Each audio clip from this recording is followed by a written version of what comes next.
My name is Renée Washney, and I was diagnosed with idiopathic pulmonary fibrosis in November of 2024. I'm 35 years old, so being diagnosed at 34 years of age was very scary. And I'm lucky to have gotten in touch with a great pulmonologist who has been a huge advocate for me in managing my symptoms. I have been living with chronic cough for about 4 years now, started in 2021. And at the time, I didn't really think much of it. I figured I had just turned 30. And as things started to progress, little things like vacuuming the floor, having a conversation with people, it got more and more difficult as the years went on. For me, chronic cough has not only affected my life, it has completely controlled my life. And little things that bring joy, such as going out to dinner, going to concerts, being in public, it robs you of your life because of the burden it plays and the embarrassment that it brings to the individual. Living with chronic cough, I think the hardest thing for me has been that social stigma. When you visit friends or you meet people in public or you're at a restaurant, you have to preface, hey, I'm not sick, I'm not contagious, I just have this cough. And that's very frustrating and can be debilitating. So for people who don't have chronic cough, it's very hard to understand how this completely controls your life. But as someone who has lived with it for so long, it just becomes who you are. And you have to think every moment of the day, try to stop coughing. Don't let a coughing fit control your life, but it does. The chronic cough also comes with the shortness of breath.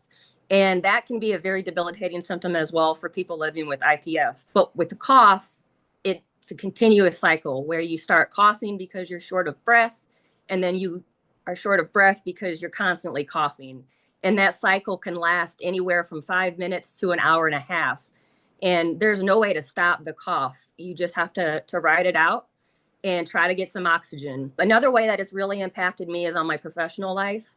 So I'm no longer working because I had a job where I was doing a lot of presentations, speaking in front of groups, having very serious one-on-one conversations with people.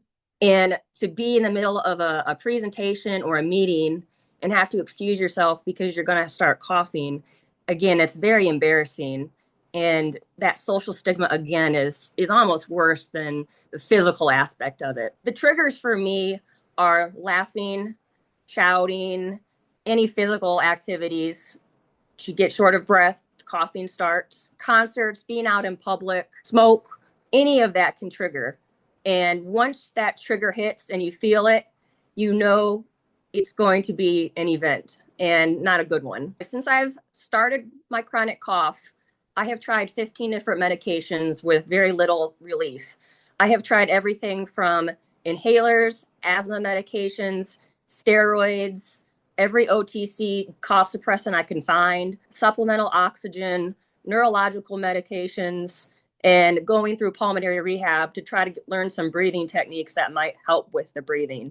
But I have found very, very little relief with anything that I have tried. And for somebody who could cough 1,000, 1,200 times a day, you really, really want a treatment that works. I'm very lucky that I have a great pulmonologist that advocates for me and is willing to try different medications, no matter if they work or not.